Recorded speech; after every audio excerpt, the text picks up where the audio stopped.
Welcome to this episode of The Path to Performance Excellence with mental performance coach Tommy Richardson. Today I'd like to share with you some thoughts about developing a successful mindset. Well, let me clear that up. Let's use those two words, success and mindset. Success is a personal thing, but there are a lot of definitions of that, and one that I like to use.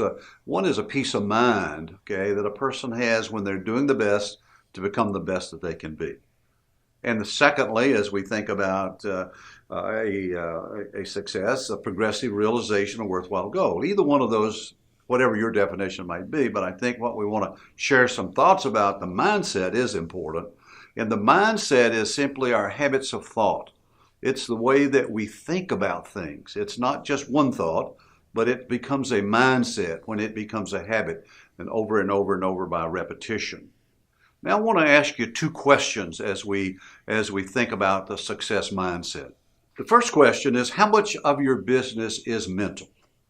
Now when you think about your business, could be any number of things. Could be athletics, could be business, could be leadership, could be sales, could be any number of things, but when you really look at it, the question is, how much of that success is mental? And when you think about it, most businesses run anywhere from 50 to 80 to 85% of that business, depending upon the business, of course, is mental. Okay. When we get into the athletic world, think about how much the athletic sports are mental. Take golf, for instance. Most people will tell you most of the golf is about 90% mental, and most of the research points that out. So that's a question we need to ask ourselves as we think about how much of your business is mental. The second question, how much time, effort, and resources are you allotting to the mental part of your business? The mental game, we call it. How much time, how much resources, how much of that effort are you putting into the mental aspect of what you do? Well, as I survey people across the country in workshops and seminars, I find many times that's the lacking part.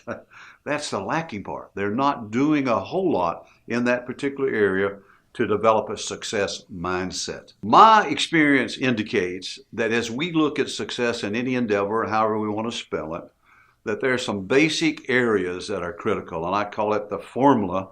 But here, it's simply things. There may be others, but I've always found that there's somewhat of a natural ability there.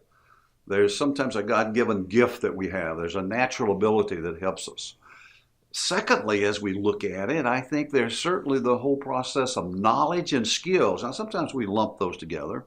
Knowledge is the what and skills is the how. But if we're going to be successful, we need to know how and certainly need to know what we're to be done in that process.